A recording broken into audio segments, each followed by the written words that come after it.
नमस्कार दोस्तों, कैसे हो आप सब लोग। उम्मीद करता हूँ सब ठीक होंगे, स्वस्थ होंगे, पढ़ाई आपकी बढ़िया चल रही होगी। ठीक है जी, पढ़ाई बढ़िया चल रही है। क्या डिस्कस कर रहे हैं हम? एनसीईआरटी डिस्कस कर रहे हैं, हिस्ट्री की, क्लास 6 की। चैप्टर कौन सा है? चैप्टर है वो छठा चैप्टर है। चैप्टर का नाम है नए प्रश्न एवं नए विचार। इसके बारे में बात कर रहा हूँ मैं। अब इसको सबको छोड़ो, मैं आपको कुछ चीज़ें बता देता हूँ। ये जो चैप्टर है वो बुद्धिज्म, ये क्या लिखा मैंने, जैनिज्म, इससे संबंधित है।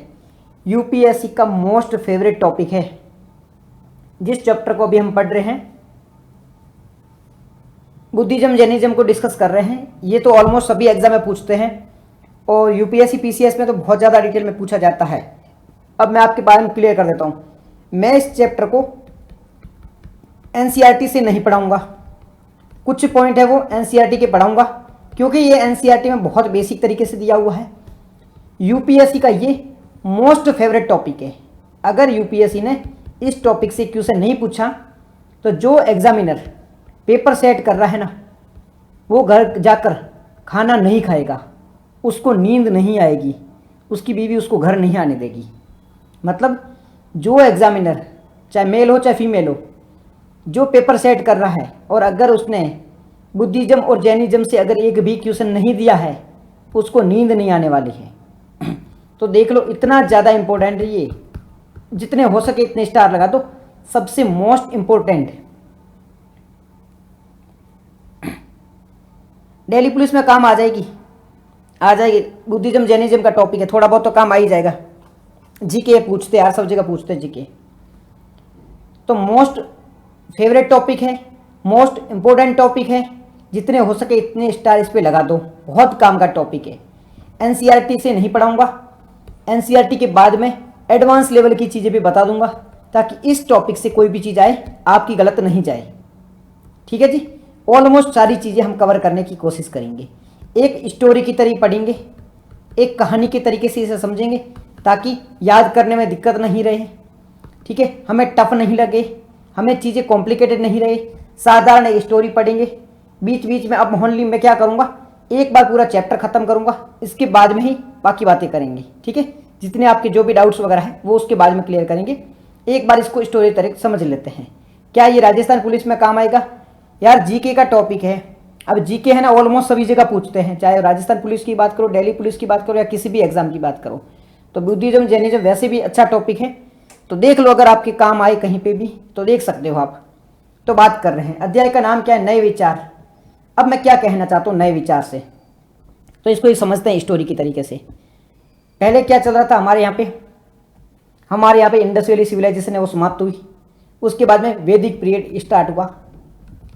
जब ये वैदिक पीरियड यानी कि वैदिक काल स्टार्ट हुआ ना, इस समय क्या हुआ, इस समय समाज में जातिवाद, वर्ण व्यवस्था, ये जो सारी सिस्टम है वो स्टार्ट हो गई। समाज में वर्ण व्यवस्था स्टार्ट हो गई, राजा और मजबूत होने लगे थे। पहले गण बने, ठीक है, गण से जन बने, जन से जनपद बने, जनपद से महाजनपद बने। जी जी ठीक है, हैंड राइटिंग में ध्यान देता हूँ। ठीक है जी, तो ठीक है, पहले जन बने, जन से जनपद बने, जनपद से महाजनपद बने। ठीक है, महाजनपद बने तो ये धीरे धीरे राजा भी स्ट्रांग होने लगा और राज्य है वो भी स्ट्रांग होने लगे। इसी दौरान जो वर्ण व्यवस्था थी वो काफ़ी कठिन होने लगी, वर्ण व्यवस्था है वो कठिन होने लगी। जो शूद्र होते थे उनके साथ में अत्याचार होने लगा। भैया अपने अधिकारों को जाने नाम की कोई बुक होती है क्या? अधिकारों को जाने, नहीं मैंने नहीं सुना, होती होगी। ठीक है, अत्याचार होने लगा शूद्रों पर। ये सारी चीज़ें ये देखने को मिली थी किस समय? वैदिक पीरियड के टाइम में। ठीक है, महाजनपद बहुत ज़्यादा स्ट्रांग हो गए थे, राजा है वो बहुत ज़्यादा मजबूत हो गए थे, उनके पास में काफ़ी ज़्यादा पावर थी। तो इसी समय में दो धर्मों का उदय होता है।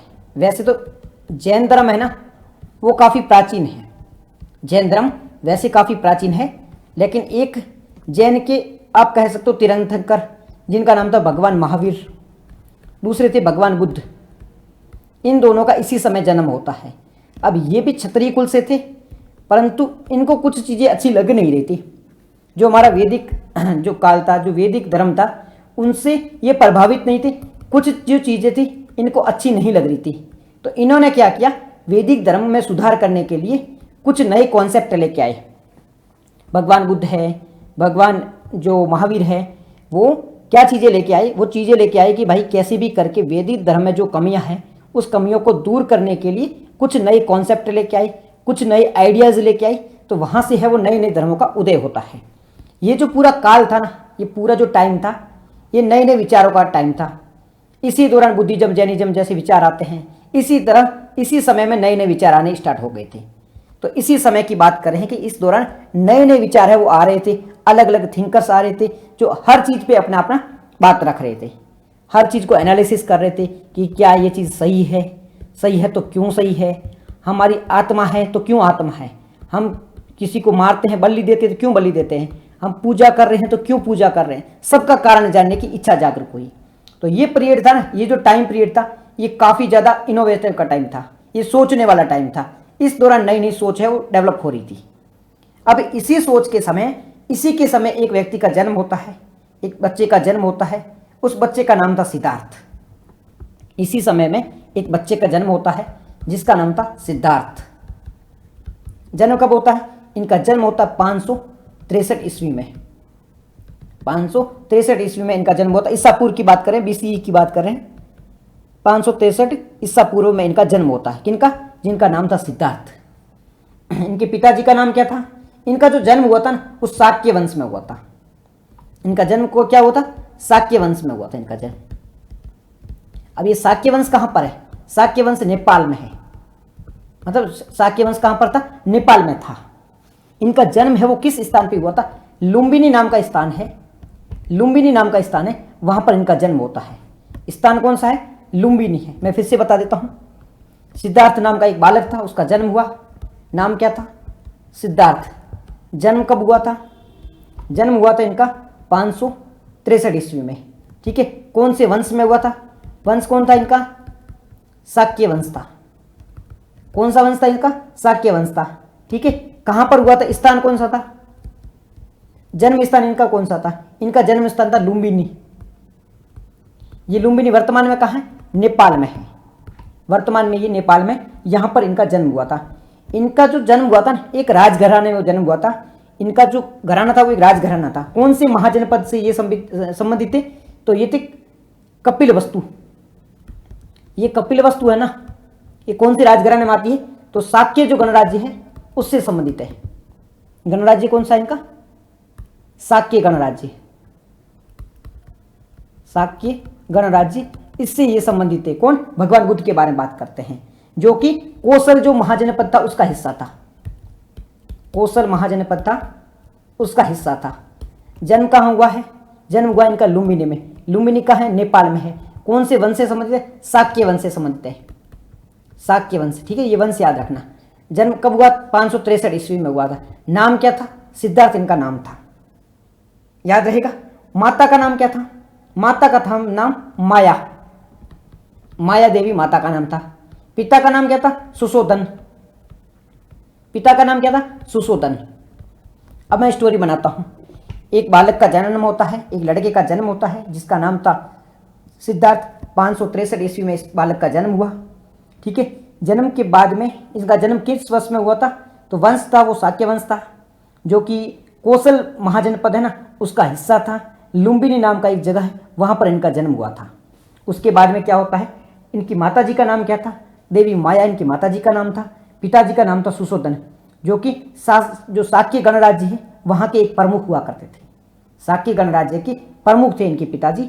इसमें इनका जन्म होता है। उसके बाद में जन्म के कुछ ही समय बाद में इनकी माताजी का देहांत हो जाता है। सिद्धार्थ के जन्म के कुछ ही समय बाद में इनकी माताजी का देहांत हो जाता है। तो फिर इनका जो पालन करती है, इनका जो लालन पोषण करती है, उनका नाम था प्रजापति गोमती। ये नाम याद रखना, प्रजापति गोमती। इसके द्वारा, प्रजापति गोमती जी के द्वारा सिद्धार्थ का लालन पालन किया जाता है, इनको बड़ा किया जाता है। तो वो इनका जो भी देख रेख करती है वो कौन करती है? प्रजापति गोमती करती है। देवी माया का देहांत हो गया था, इनके जन्म के कुछ ही दिनों बाद में देवी माया का स्वर्गवास हो गया, देहांत हो गया।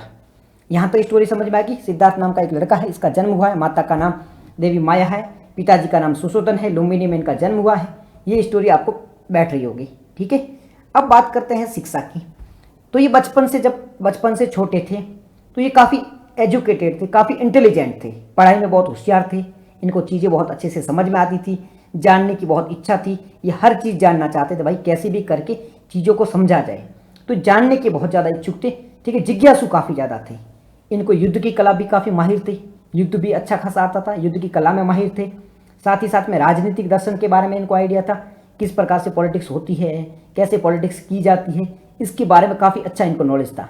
साथ ही साथ में दर्शन के बारे में, थिंकर्स के बारे में भी अच्छा खासा नॉलेज था, ठीक है। उसके बाद इन्होंने वेदों की शिक्षा ग्रहण की, क्योंकि क्षत्रिय वंश से बिलोंग करते थे, और क्षत्रिय जो वंश है उस टाइम में वैदिक परंपरा से आता था, तो इनको उसके बारे में भी काफ़ी अच्छी नॉलेज थी। किसके बारे में? वेदों के बारे में अच्छी खासी नॉलेज थी। इन्होंने उपनिषद को पढ़ा, इन्होंने वेदों को पढ़ा। ये सारी चीज़ें पढ़ने के बाद में इनके मन में जिज्ञासा उत्पन्न हुई।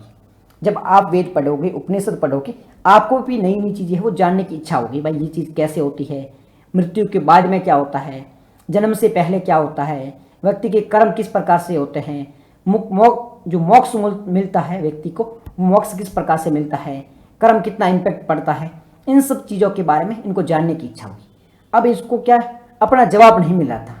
इनके गुरु थे विश्वामित्र, गुरु का नाम याद रखना, गुरु का नाम है विश्वामित्र, विश्वामित्र इनके गुरु का नाम है।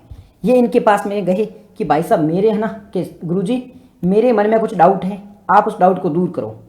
इनके गुरु थे विश्वामित्र, उनको इन्होंने कहा कि मेरे मन में कुछ डाउट है, आप उन डाउट को दूर करो। तो गुरुजी ने बोला कि बेटा बता तेरे मन में क्या डाउट है। तो इन्होंने बोला कि मैं काफ़ी चीज़ों को लेकर कन्फ्यूज हूँ, कि मेरे को ये सब मुँह में आए लगती है, कि मैं किसी राजघराने से संबंधित हूँ, ये मेरे को पसंद नहीं आ रहा है, तो मैं ये सारी चीज़ों को मुँह माया समझता हूँ। मुझे बताओ कि मेरा रास्ता क्या है, मुझे क्या करना चाहिए, किस प्रकार से लोग दुखी क्यों हैं, लोग इतना परेशान क्यों रहते हैं, लोगों के कष्ट क्यों आते हैं, ये सारी चीज़ों के बारे में बताओ। अगर कोई भगवान है तो लोगों को वो परेशान क्यों कर रहा है, ये सारी चीज़ों की जानने की इनकी इच्छा हुई। अब विश्वामित्र जी ने बताया, कुछ शिक्षा दी, परंतु ये है ना उससे संतुष्ट हुए नहीं। ये अपने आप में मान देते कि मुझे सारी चीज़ों का जवाब नहीं मिल रहा है।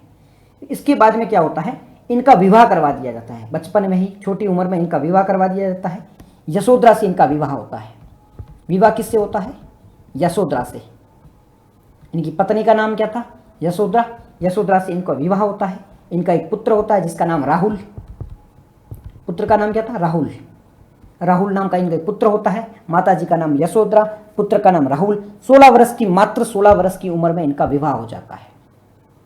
चीज़ें समझ आ रही है? समझ मतलब कॉन्सेप्ट क्लियर हो रहे हैं आपके? बहुत बेसिक चीज़ें हैं।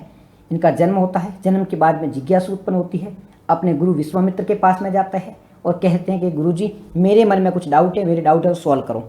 आप अपने टीचर के पास जाते हो और बोलते हो कि गुरुजी या सर मेरे मन में कुछ डाउट है, प्लीज़ मुझे बताओ कि ये डाउट मैं कैसे सॉल्व करूँ। वैसे ही इनके मन में भी कुछ डाउट थे, तो ये भी अपने गुरु के पास में जाते हैं, परंतु गुरु जो जवाब देते हैं उससे ये संतुष्ट नहीं होते हैं। अपने गुरु के जवाब से ये संतुष्ट नहीं होते हैं। फिर क्या होता है, फिर 16 वर्ष की उम्र में इनकी विवाह भी करवा दिया जाता है। इनका एक पुत्र भी होता है जिनका नाम राहुल है। तो उसके बाद में इनके डाउट और भी बढ़ने लगे, क्योंकि इनको ये सारी चीज़ें हैं वो लगातार मोह माया लगने लगी। सिद्धार्थ को ये सारी चीज़ें हैं वो मोह माया लगने लगती। एक दिन क्या होता है, एक दिन सिद्धार्थ बाहर जा रहे थे। एक दिन जो भगवान बुद्ध है, यानी कि जिनका बचपन में नाम सिद्धार्थ था, ये बाहर जा रहे थे। जब ये बाहर जा रहे थे तब इनको 4 व्यक्ति मिलते हैं। एक वृद्ध व्यक्ति मिलता है जो कि पीड़ित था, दुखी था। दूसरा जो व्यक्ति मिलता है वो क्या था, बीमार था। मतलब इनको 4 व्यक्ति मिलते हैं। एक बार रुकना, इनको जब ये बाहर जा रहे थे सुबह सुबह के टाइम में, तब इनको 4 व्यक्ति मिलते हैं। कौन कौन से 4 व्यक्ति मिलते हैं? एक वृद्ध व्यक्ति मिलता है, एक वृद्ध व्यक्ति मिलता है। दूसरा मिलता है इनको रोगी व्यक्ति, दूसरा रोगी व्यक्ति मिलता है। तीसरा इनको कौन सा व्यक्ति मिलता है? तीसरा इनको मिलता है एक मृत व्यक्ति मिलता है। और चौथा व्यक्ति मिलता है सन्यासी। इसको मतलब ये जो सिद्धार्थ बच्चे हैं, बालपन में 16-17 वर्ष की इनकी उम्र है, ये बाहर जाते हैं, 4 लोगों को देखते हैं। चारों लोग अपने आप में दुखी थे। ये वृद्ध व्यक्ति था, दुखी था क्योंकि वृद्धावस्था थी, अपनी उम्र से परेशान था। ये जो मृत व्यक्ति जा रहा था, इसके पीछे वाले लोग रो रहे थे कि भाई ये क्यों मर गया, क्यों छोड़ के चला गया, तो भी ये रो रहे थे। फिर ये रोगी व्यक्ति, ये तो वैसे ही दुखी था अपने शरीर को लेके, और सन्यासी दुखी था मुक्ति पाने के लेके। तो ये चारों लोग हैं वो दुखी थे। अब भगवान बुद्ध है ना, उस टाइम में नाम था सिद्धार्थ। सिद्धार्थ के मन में एक प्रश्न आया कि इस संसार में कोई सुखी है कि नहीं है। जिसको देखो वो सब दुख है। चाहे इनके पिताजी को देखो तो वो राज्य ग्रोथ क्यों नहीं कर रहा है, राज्य की सीमा में परिवर्तन क्यों नहीं हो रहा है, राज्य की सीमा आगे क्यों नहीं बढ़ रही है, ठीक है, उस राज्य पे कब्जा क्यों नहीं हो रहा, इसको लेके परेशान थे। सबके सब परेशान हैं। तो भगवान सिद्धार्थ यानी कि भगवान बुद्ध ने सोचा कि इस संसार में कोई सुखी है ही नहीं, जो भी आ रहा है वो दुखी है। इसका मतलब है कि संसार दुख के लिए ही बना है, संसार में कोई सुखी नहीं है, तो हम जी क्यों रहे हैं। हम इतनी सारी चीज़ें कर रहे हैं, राज्य प्राप्त करना चाहते हैं, धन कमाना चाहते हैं, ये कर क्यों रहे हैं जबकि हमें सब कुछ दुख ही दुख झेलना है। तो भगवान जो बुद्ध थे उनके मन में ये क्वेश्चन आया। इससे वो काफ़ी प्रभावित हुए और उनको लगा कि नहीं यार, ऐसे तो नहीं चलेगा, मुझे कुछ चीज़ें करनी चाहिए, मुझे जानना चाहिए कि ये चीज़ें होती क्यों हैं, किसके कारण ये सारी चीज़ें देखने को मिलती है। अब इस सब को सोचते सोचते 29 वर्ष की उनकी उम्र हो गई। 29 वर्ष की उम्र में ये अपने घर को छोड़ के चले जाते हैं। कौन? सिद्धार्थ के बारे में बात कर रहा हूँ। सिद्धार्थ यानी कि भगवान बुद्ध।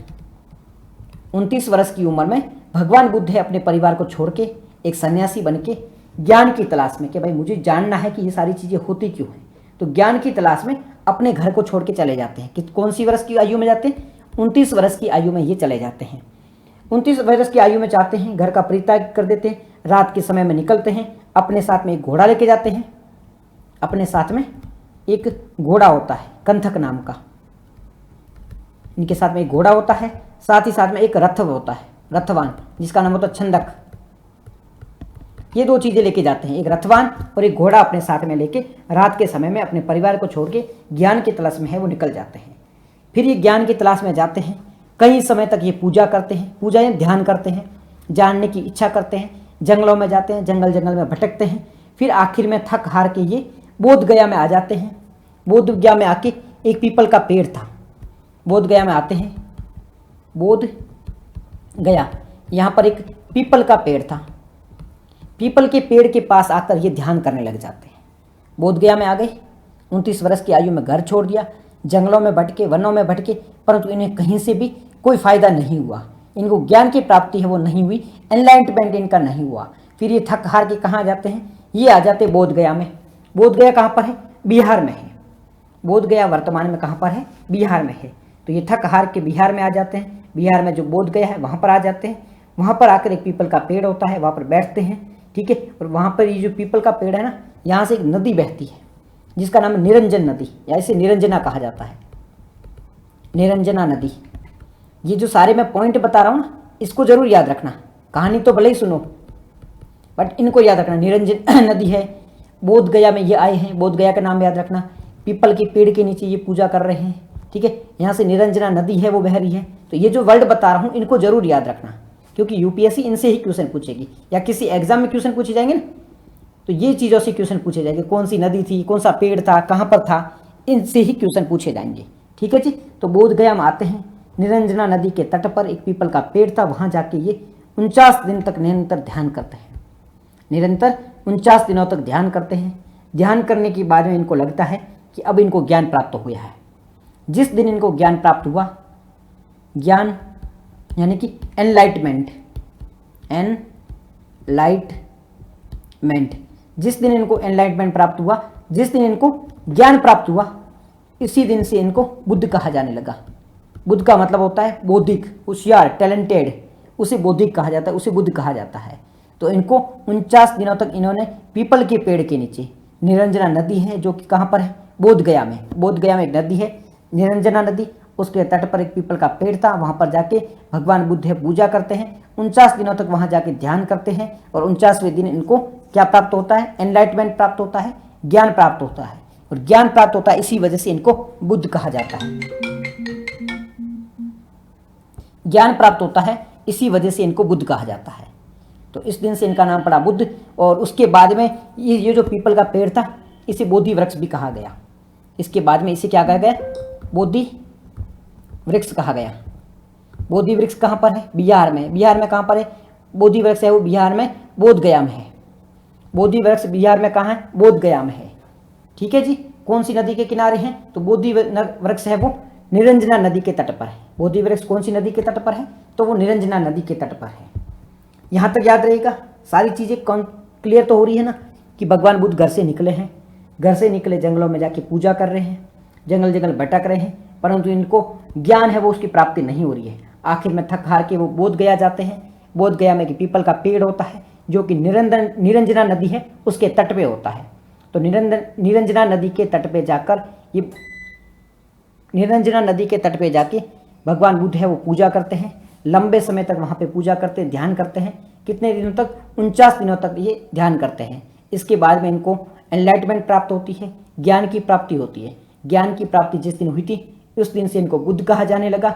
और जिस वृक्ष के नीचे ये पूजा कर रहे थे, ध्यान कर रहे थे, उस वृक्ष को बोधि वृक्ष कहा गया। तो ये था यहाँ तक का स्टोरी। इसके बाद में अब आगे बात करते हैं कि भगवान बुद्ध है वो अपने उपदेश देने के लिए किन किन स्थानों पर गए थे। इनके स्थानों के बारे में बात कर लेते हैं। तो इन सबको याद रखना है ना, ये चीज़ें बता रहा हूँ इसको याद रखना। ये सारी चीज़ वैसी स्टोरी है, परंतु ये जो चीज़ें मैं इंपॉर्टेंट बता रहा हूँ, बोध गया इसको याद रखना। क्यों? यहाँ पर इनको ज्ञान की प्राप्ति हुई थी, यहाँ पर इनको ज्ञान की प्राप्ति हुई थी। निरंजना नदी याद रखना, निरंजना नदी क्योंकि यहाँ पर है बोधि वृक्ष है, बोधि वृक्ष यहाँ पे। यहाँ लुम्बिनी, यहाँ पर इनका जन्म हुआ था, लुम्बिनी इनका जन्म हुआ था, इस वजह से याद रखना। ठीक है ना, क्योंकि जन्म हुआ वो जगह भी तो इंपॉर्टेंट है, तो इनका जन्म हुआ था इस वजह से याद रखना। अभी मैं बताऊंगा क्वेश्चन कैसे आते हैं। एक बार टॉपिक हो जाए फिर आपको मैं क्वेश्चन बता दूं क्वेश्चन किस टाइप से आएंगे। इतने सिंपल नहीं आएंगे क्वेश्चन, बहुत टफ आते हैं। बुद्धिज्म जैनिज्म से जिस दिन क्वेश्चन आ गए ना उस दिन तो रोना आ जाता है, इतने टफ क्वेश्चन आते हैं। अभी मैं बताऊंगा आपको क्वेश्चन आते कैसे हैं। अभी तो ये वर्ड याद रखते जाना, बोध गया को याद रखना, निरंजना नदी को याद रखना, लुम्बिनी को याद रखना। ठीक है, इनकी माता जी का नाम माया था, पिताजी का नाम सुशोधन था। ठीक है, कपिल वस्तु को याद रखना। कपिल वस्तु कहाँ है? नेपाल में है। इसको क्यों याद रखना? क्योंकि इसी के जो ये गणराज्य है वहीं पर इनका जन्म हुआ था। कौशल गणराज्य को याद रखना, कौशल जो जनपद है उसको याद रखना, क्योंकि इसी जनपद से संबंधित है भगवान बुद्ध, इस जनपद को याद रखना। ठीक है, अब बात कर लेते हैं कुछ और इंपॉर्टेंट पॉइंट के बारे में बात करते हैं कि ये जो कहाँ कहाँ उपदेश देने के लिए गए थे, ये अपना उपदेश देने के लिए कहाँ कहाँ गए थे इसके बारे में अब बात कर लेते हैं। तो देखो, इन्होंने धर्म प्रचार के लिए, इसे कहा गया धर्म चक्र परिवर्तन, धर्म चक्र परिवर्तन।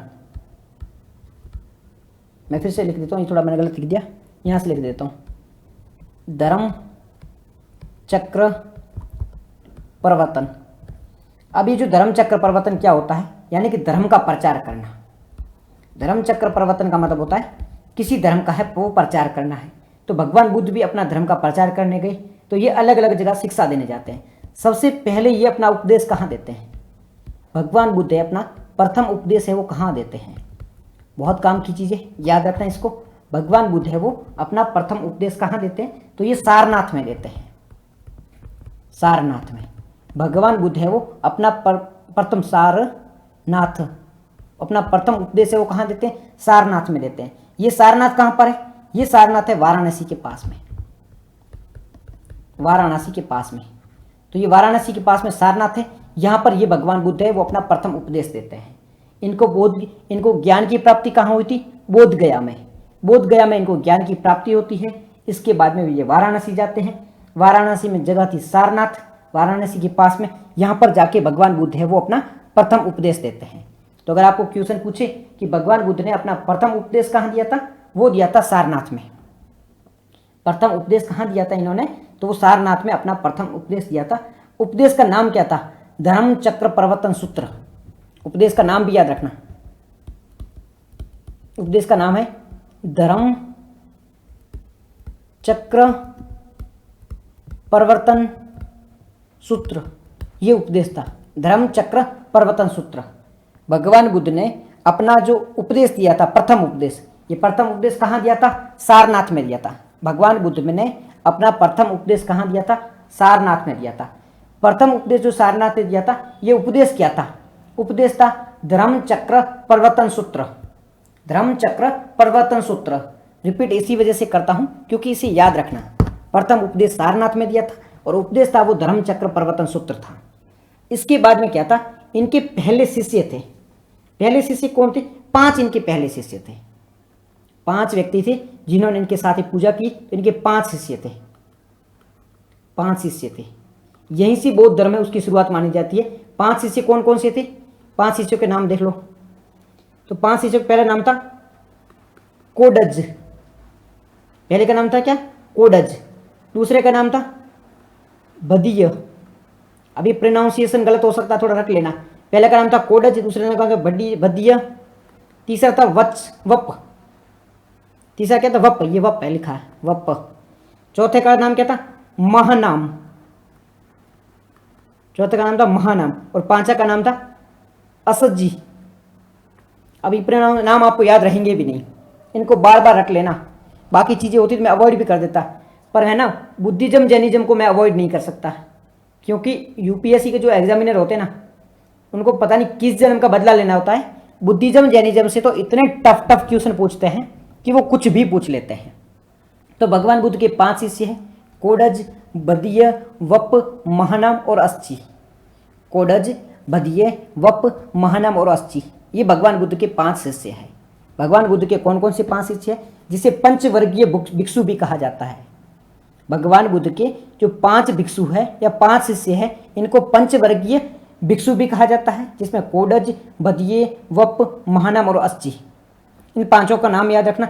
इसी को बुद्ध धर्म की शुरुआत मानी जाती है। जिस दिन से ये 5 है वो भगवान बुद्ध के शिष्य बने थे, उसी दिन से बौद्ध धर्म की है वो शुरुआत मानी जाती है।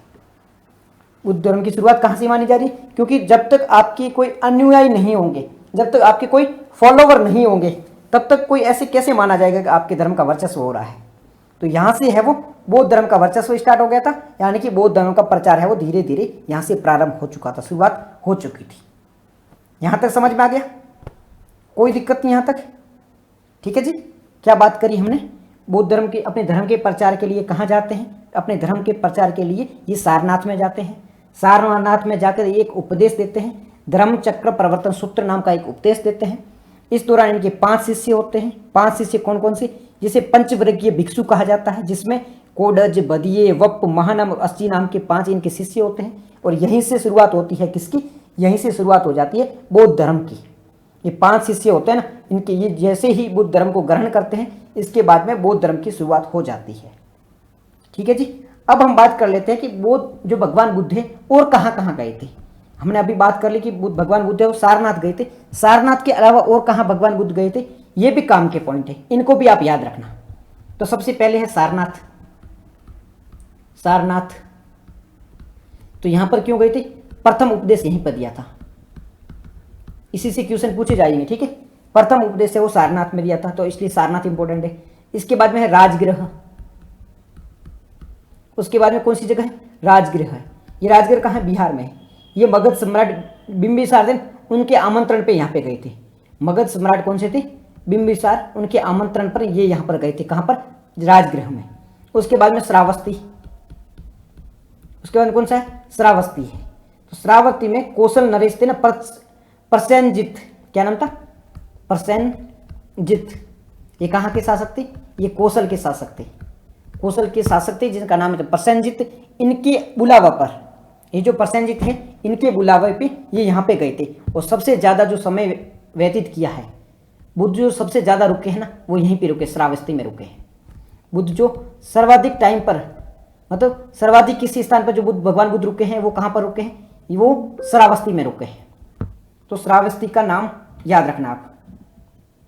श्रावस्ती का नाम आप याद रखना। क्यों याद रखना है? क्योंकि सबसे ज़्यादा इन्होंने जीवन व्यापन किया था। सबसे ज़्यादा ये कहाँ पर रुके थे? तो वो कहाँ रुके थे? श्रावस्ती में रुके थे।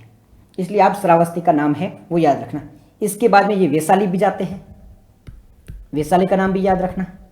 वैशाली भी जाते हैं। ये नालंदा भी जाते हैं, तो नालंदा के नाम भी याद रखना। इसके बाद कुशीनगर भी जाते हैं, तो कुशीनगर का भी नाम याद रखना। कुशीनगर में ही इनका महापरिनिर्वाण हुआ था। कुशीनगर में ही इनका महापरिनिर्वाण, यानी कि इनकी जो मृत्यु हुई थी ना, इनका जो देहांत हुआ था, सर्वाग्रसन हुआ था, वो कहाँ हुआ था? तो ये कुशीनगर में हुआ था। कब हुआ था? 483 BCE में। 483 BCE में इनका स्वर्गवास हुआ था। कहाँ पर हुआ था? कुशीनगर में। तो ये जो जगह मैं बता रहा हूँ, इन सब के बारे में याद रखना। यूपीएससी क्वेश्चन पूछ चुकी है पहले भी कि भगवान बुद्ध है वो इनमें से कौन सी जगह नहीं गए थे। तो अब की बार ये पूछ सकते कि कौन सी जगह गए थे। तो कौन कौन सी जगह गए थे? सारनाथ में गए हैं, राजगृह में गए हैं, श्रावस्ती में गए हैं जहाँ पर सबसे ज़्यादा रहे हैं, वैशाली गए हैं, नालंदा गए हैं, कुशीनगर गए हैं। ठीक है, यहाँ पर उज्जैन नहीं गए क्योंकि उज्जैन का नाम भी नहीं, देखो उज्जैन नहीं गए ना, उज्जैन अवंती वगैरह, तो वो याद रखना। समझ में आ गया? यहाँ तक क्वेश्चन ऐसे पूछती है, इस वजह से ध्यान रखना थोड़ा, ऐसे क्वेश्चन यूपीएससी पूछती है। अब भगवान बुद्ध के उपदेशों के बारे में बात कर लेते हैं कि भगवान बुद्ध ने कौन कौन से उपदेश दिए हैं। तो भगवान सबसे पहले भगवान बुद्ध के उपदेश, भगवान बुद्ध के उपदेश। तो भगवान बुद्ध ने कौन कौन से उपदेश दिए? सबसे पहले बात करते हैं, इन्होंने 4 आर्य सत्य के बारे में बात की थी, 4 नोबल ट्रूथ के बारे में, 4 नोबल ट्रूथ के बारे में इन्होंने बात की थी। इन्होंने 4 आर्य सत्य के बारे में बात की है, इन्होंने 4 नोबल ट्रूथ के बारे में बात की है। तो इसको याद रखना, भगवान जो बुद्ध है उनके कौन कौन से उपदेश थे। तो सबसे जो पहले उपदेश में आते हैं वो 4 आर्य सत्य आते हैं। अब 4 आर्य सत्य कौन कौन से होते हैं इसके बारे में हम थोड़ी देर में बात करेंगे, इसके बारे में थोड़ी देर में हम बात करेंगे। अभी याद रखना कि भगवान बुद्ध के उपदेश कौन कौन से थे। तो पहला है 4 आर्य सत्य, 4th नोबल कोज या 4 नोबल ट्रूथ, याद रहेगा। उसके बाद दूसरा कौन सा है? दूसरा है अष्टांगिक मार्ग, अष्टांगिक मार्ग, अष्टांगिक मार्ग जिसे 8 फोल्ड पाथ कहते हैं, 8 EIGHT 8 फोल्ड पाथ कहा जाता है। अष्टांगिक मार्ग जिसे 8 फोल्ड पाथ कहा जाता है। सबसे पहले क्या थे? 4 आर्य सत्य है, उसके बाद में अष्टांगिक मार्ग यानी कि 8 फोल्ड पाथ है। नेक्स्ट कौन सा है? मध्यम मार्ग, नेक्स्ट कौन सा है? मध्यम मार्ग, ठीक है, मिडिल पाथ के बारे में बात करते हैं। नेक्स्ट है मिडिल पाथ। उसके बाद में चौथा है कर्म के बारे में, उसके बाद में पुनर्जन्म के बारे में, कर्म पुनर्जन्म के बारे में, उसके बाद में अहिंसा के बारे में, और उसके बाद में करुणा के बारे में। अब हम सब देखेंगे कि इसके बारे में, सबके बारे में भगवान बुद्ध ने क्या क्या बातें की थी। मतलब 4 आर्य सत्य है, 4 आर्य सत्य क्या थे? भगवान बुद्ध के जो उपदेश थे उसके बारे में बात कर रहे हैं। भगवान बुद्ध ने कौन कौन से उपदेश दिए हैं इसके बारे में हम बात कर रहे हैं। भगवान बुद्ध ने 4 उपदेश दिए हैं। 4 में पहला है 4 आर्य सत्य, जिसमें हम 4th नोबल ट्रूथ के बारे में, 4 नोबल ट्रूथ के बारे में बात करते हैं। फिर अष्टांगिक मार्ग यानी कि 8 फोल्ड पाथ के बारे में बात करेंगे, उसके बारे में मध्यम मार्ग के बारे में बात करेंगे, फिर कर्म है, पुनर्जन्म है, अहिंसा है, करुणा है। इसके बारे में भगवान बुद्ध ने क्या क्या कहा था इसके बारे में भी हम बात करेंगे। तो सबसे पहले बात करते हैं किसके बारे में? ये 4 आर्य सत्य है ना, इसके बारे में बात करते हैं कि 4 आर्य सत्य होते क्या है। अब कोई बता सकता 4 आर्य सत्य क्या है? 4 आर्य सत्य कोई बता सकता है? कोई बात नहीं, पहले बात करते हैं 4 आर्य सत्य के बारे में। 4 आर्य सत्य कौन कौन सी है? 4 आर्य सत्य। तो 4 आर्य सत्य भगवान बुद्ध ने अपने उपदेश में कहा। जो पहला ही उपदेश था इनका, जो कहां पर दिया था? सारनाथ में इन्होंने दिया था। इनका पहला उपदेश था जो कि इन्होंने सारनाथ में दिया था। ये पहला उपदेश था। इसी दौरान ये 4 आर्य सत्यों के बारे में बात करते हैं। 4 आर्य सत्य कौन कौन से हैं? और यही जो है वो बुद्ध धर्म की नींव मानी जाती है। ये जो 4 आर्य सत्य है यही बुद्ध धर्म की जो नींव है वो इसी को माना जाता है। तो सबसे पहला जो सत्य है वो है दुख। पहला सत्य कौन सा है? दुख, ठीक है। दुख का कारण क्या है? हाँ, पहला है दुख। दूसरा है दुख, मतलब दुख का कारण, पहला है दुख, मतलब दुख का मतलब होता है कि संसार में है ना सभी लोग दुखी है। पहला जो सत्य है वो दुख है कि संसार में सभी जीव है दुखी है, सभी लोग दुखी है। कभी जन्म को लेके दुखी है, कोई बुढ़ापे को लेके, कोई रोग को लेके, कोई मृत्यु को लेके, सभी दुखी है। ये पहला आर्य सत्य है, ठीक है। पहला आर्य सत्य क्या है? सभी लोग दुखी है। दूसरा है दुख समुदाय, मतलब दुख का कारण क्या है? दूसरा है दुख का कारण क्या है, जिसे दुख समुदाय भी कहा जाता है, समुदय या दुख का कारण। दूसरा है दुख का कारण कहो या दुख समुदय कहे, कोज ऑफ सफरिंग। तो भगवान बुद्ध ने बताया कि दुख का जो कारण है वो क्या है, इच्छा।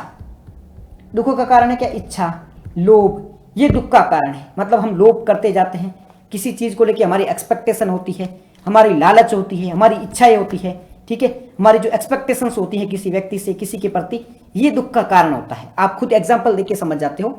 खुद समझो, आप है ना किसी व्यक्ति से अटैच हो, फिर आप उससे क्या, आपको एक्सपेक्टेशन होती है कि वो व्यक्ति है वो आपके लिए ये सब करेगा, भाई ये ऐसा करेगा, ये ऐसा करेगा, ये मेरे से, मतलब आप जो सोचते हो वैसा वो करेगा। जब वो आपकी एक्सपेक्टेशन के अकॉर्डिंग काम नहीं करता है तब आपको बुरा लगता है, तब आपको, मतलब आप ओवर थिंकिंग करते हो, आप सोचते हो नहीं यार वो व्यक्ति बहुत खराब है, वो व्यक्ति गंदा है, वो व्यक्ति ऐसा है, वो व्यक्ति ऐसा। हकीकत में वो व्यक्ति ऐसा नहीं है, हम खुद ने एक्सपेक्टेशन ज़्यादा पाल रखी है। हमने सोचा कि हमें उम्मीदें ज़्यादा है। जब हम किसी से उम्मीद ज़्यादा लगा लेते हैं तभी जाके हमें दुख होता है। अगर आप किसी व्यक्ति से एक्सपेक्टेशन मत रखो, भाई मेरा कोई मित्र है, मेरे को उससे अच्छा मित्र है, बेस्ट फ्रेंड है, बट मेरे को उससे कोई एक्सपेक्टेशन नहीं है, मेरे को उससे उम्मीद कुछ भी नहीं है, तो मुझे दुख नहीं होगा। तो आपको दुख क्यों होता है, दुख का कारण क्या है, दुख का समुदाय क्या है, कि आपको इच्छा है, आपको लोभ है, आपको एक्सपेक्टेशन ज़्यादा है, इस वजह से आपको दुख होता है। तो पहला है दुख, सभी लोग दुखी है। दूसरा है दुख समुदाय, यानी कि दुख का कारण क्या है, इसके बारे में भगवान बुद्ध करते हैं। तीसरा जो आर्य सत्य है वो है दुख निरोध, यानी कि एंड क्या है दुख का, दुख निरोध, दुख का एंड क्या है, किस वजह से लोग दुखी होते हैं और एंड क्या किया जा सकता है। तो दुख का एंड वही है कि आपकी जो इच्छाएं हैं, आपकी जो एक्सपेक्टेशंस है, आपकी जो तृष्णा है, उसका समाप्त कर दो, उसका एंड कर दो, तो आप है ना निर्वाण की ओर चले जाओगे। आपको जो जो इच्छाएं हैं, मैं चाहता हूं मैं आईएएस बनूं, मैं चाहता हूं मैं प्रधानमंत्री बनूं, मैं चाहता हूं मैं करोड़पति बनूं, मेरी ये इच्छा है, मेरी ये इच्छा है। हर किसी की कोई ना कोई इच्छा रहती है, किसी को लेकर इच्छा रहती है, ठीक है, सबको अपनी अपनी इच्छा होती है। मैं ऐसा करना चाहता हूँ, मैं इससे मिलना चाहता हूँ, मेरे को इससे शादी करनी है, मेरे को इतने पैसे कमाने हैं, ये क्या, ये सारी अपनी इच्छाएं हैं, ये अपनी तृष्णाएं हैं। तो भगवान बुद्ध कहते हैं कि जब अपनी इच्छाओं को, जब अपनी तृष्णाओं को हम मार देंगे, जब हमारी किसी के प्रति कोई इच्छा नहीं होगी, जब हमारी तृष्णा नहीं होगी, जब हमें लालच नहीं होगी, तब हमारे सारे दुख है वो समाप्त हो जाएंगे। और ये बात सही भी है। अगर हमें कोई इच्छा ही नहीं होगी तो हम दुखी कैसे होंगे, हमें कुछ ज़रूरत ही नहीं है, हमारी ज़रूरतें बहुत कम है। तो अगर आपकी ज़रूरतें कम होगी, अगर आपकी लालसाई कम होगी, अगर आपकी तृष्णा कम होगी, तो दुख अपने आप समाप्त हो जाएगा। क्योंकि ये सारा जो गेम है ना, ये लालसा का है, ये जो सारा गेम है ये एक्सपेक्टेशन का है। ये सारी एक्सपेक्टेशन, ये सारी लालच, ये क्रिएट की गई है हमारे माइंड के द्वारा, और यही सारे दुख का कारण है। ये भगवान बुद्ध ने कहा था। तो पहला आर्य सत्य है कि दुख, इच्छा को कंट्रोल करना, जी इच्छा को कंट्रोल करना, सारे दुख है वो समाप्त है। तो पहला है दुख, पहला जो आर्य सत्य है वो दुख, कि दुख क्यों, सारे संसार में सभी लोग दुखी है, कोई सुखी नहीं है। फिर दूसरा है दुख समुदय, दुख का कारण क्या है, तो दुख का कारण है इच्छा। फिर दुख को निरोध कैसे करना, एंड कैसे करना है, तो इसके लिए तृष्णा है जो, इसका एंड कर दो, जो भी हमारी इच्छा है उसको एंड कर दो। फिर दुख जो निरोध है खत्म हो गया है तो क्या बनेगा, हमें प्रतिपदा बनेगी, यानी कि मुक्ति मिल जाएगी। अगर हम दुख को खत्म कर देंगे, हमारी इच्छाओं को खत्म कर देंगे, हमारी तृष्णा को खत्म कर देंगे, तो हमें मुक्ति मिल जाएगी। इससे अष्टांगिक मार्ग है वो प्रारंभ हो जाएगा। बुद्ध के 4 आर्य सत्य आपको पता चले क्या है। सबसे पहले दुख, बुद्ध के 4 आर्य सत्यों को याद रखना, बुद्ध के 4 आर्य सत्यों को याद रखना, बार बार बोल रहा हूं, बुद्ध के 4 जो आर्य सत्य उसको याद रखना। पहला क्या है, पहला है दुख, सभी लोग दुखी है। दूसरा दुख का कारण क्या है, तो इच्छा है। फिर दुख समाप्त कैसे होगा, इच्छा को खत्म कर दो, और अगर आपने इच्छा खत्म करी तो दुख खत्म हो जाएगा, और दुख खत्म हो गया तो आप निर्वाण की ओर चले जाओगे, आप मुक्ति की ओर चला जाओगे, आपको 8 जो अष्टांगिक मार्ग है वो मिल जाएगा। ठीक है, अब हम बात करेंगे अष्टांगिक मार्ग के बारे में। 4 आर्य सत्य हो गए, अब अष्टांगिक मार्ग के बारे में बात करेंगे कि अष्टांगिक मार्ग क्या होता है। नेक्स्ट है अष्टांगिक मार्ग। अब ये अष्टांगिक मार्ग है क्या, अष्टांगिक मार्ग का मतलब है 8 मार्गों के बारे में बात की गई है। भगवान बुद्ध ने मुक्ति प्राप्त करने के लिए, किसी व्यक्ति को अगर मुक्ति प्राप्त करनी है, मोक्ष प्राप्त करनी है, तो 8 मार्ग बताए हैं। अगर कोई व्यक्ति इस 8 मार्ग का पालन करता है, ये जो 8 मार्ग है इन्हें फॉलो करता है, तो वो आपको मुक्ति प्राप्त हो जाएगी। ऐसा किसने कहा है, ऐसा भगवान बुद्ध ने कहा है। भगवान बुद्ध ने 8 मार्ग बताए हैं। अगर आप उस 8 मार्ग को फॉलो करते हो, अगर उन 8 मार्गों का अनुसरण करते हो, तो आप मुक्ति प्राप्त कर सकते हो। ठीक है, ये जन्म मृत्यु का चक्कर है, इससे हमेशा हमेशा के लिए छुटकारा पा सकते हो। तो 8 मार्ग कौन कौन से हैं यहाँ पे देखो, 8 मार्ग के बारे में बात कर लेते हैं। अष्टांगिक मार्ग, उसमें सबसे जो पहला मार्ग है यहाँ पे लिखते हैं अष्टांगिक मार्ग। अष्टांगिक मार्ग मतलब 8 मार्ग। पहला मार्ग कौन सा है? सम्यक दृष्टि। पहला मार्ग कौन सा है? सम्यक दृष्टि। सम्यक दृष्टि का मतलब क्या होता है? सम्यक दृष्टि का मतलब होता है सही समझो, जीवन में सही तरीके से समझो, जो भी आप समझ रहे हो वो सही तरीके से समझो, सही तरीके से देखो। तो सम्यक दृष्टि का मतलब होता है सही देखो, सही तरीके से देखो, सही चीजों को देखो। सम्यक दृष्टि इसी के बारे में बात करता है। तो पहला अष्टांगिक मार्ग है वो है सम्यक दृष्टि। याद रहेगा पहला अष्टांगिक मार्ग क्या है? सम्यक दृष्टि। पहला अष्टांगिक मार्ग है सम्यक दृष्टि। सेकंड अष्टांगिक मार्ग क्या है? सम्यक संकल्प। सेकंड है सम्यक संकल्प। पहला क्या है? सम्यक दृष्टि। सम्यक दृष्टि का मतलब होता है आप जो भी चीज देख रहे हो उसको सही तरीके से देखो। आप चीज को ऑब्जर्व कर रहे हो, सही तरीके से ऑब्जर्व करो। आप चीज को रिप्रेजेंट कर रहे हो, सही तरीके से रिप्रेजेंट करो। ये होता है सम्यक दृष्टि। आपकी जो दृष्टि है वो सही है। Right view, right intention, yes right, travel कर राइट। आपका जो इंटेंशन है मतलब आप व्यू सही है, पॉइंट ऑफ व्यू सही है, आप सही तरीके से देख रहे हो, सही तरीके से ऑब्जर्व कर रहे हो, वो होता है सम्यक दृष्टि। सेकंड है सम्यक संकल्प। सम्यक संकल्प बात करता है इंटेंशन मतलब नियति की। पहला हमने बात की सम्यक दृष्टि जो व्यू के बारे में बात करता है। दूसरा है राइट इंटेंशन मतलब कि राइट तरीके से बात करता है कि आप सही तरीके से देखो, आपकी नियत है वो सही होनी चाहिए। तो दूसरा कौन सा है? सम्यक संकल्प यानी कि सही नीति या सही नियत। आपकी जो नियत है, आपकी जो इंटेंशन है वो सही होनी चाहिए। यानी कि आप हिंसा मत करो, अहिंसा रखो, आप करुणा रखो, लोगों पर दया करो, इसके बारे में बात की जाती है। तो ये सम्यक संकल्प में आता है। तीसरा आता है सम्यक वाक। सम्यक वाक।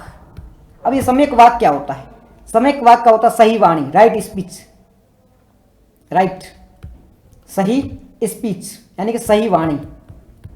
तो सम्यक वाक सही वाणी के बारे में बात करता है। झूठ मत बोलो, किसी की निंदा मत करो, ठीक है, कटुता न बोलो। ये सारा किस में आता है? सम्यक वाक के अंतर्गत आता है।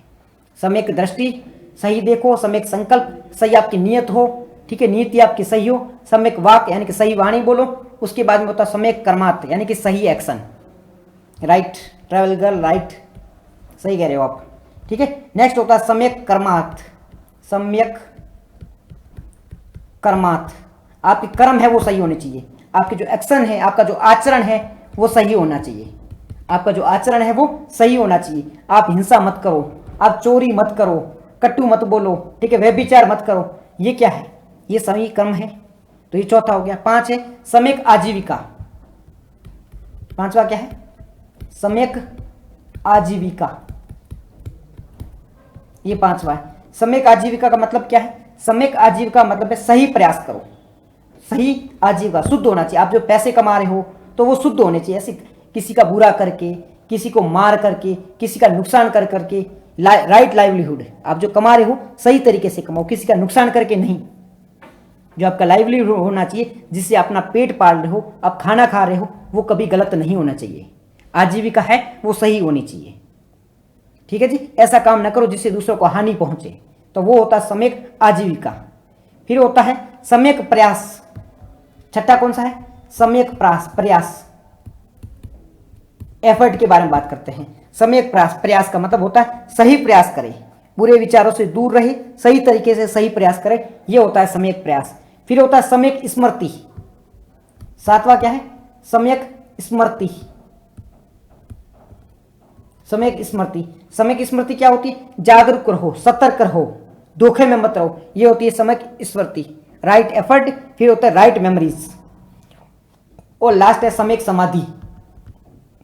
लास्ट है सम्यक समाधि का मतलब है सही से ध्यान में बैठो, मन को एकाग्र करो, मन को शांत रखो, तो समाधि यानी कि मुक्ति को प्राप्त कर सकते हो आप। है वो लास्ट में केवल ज्ञान प्राप्त करके मुक्ति को प्राप्त कर सकते हो।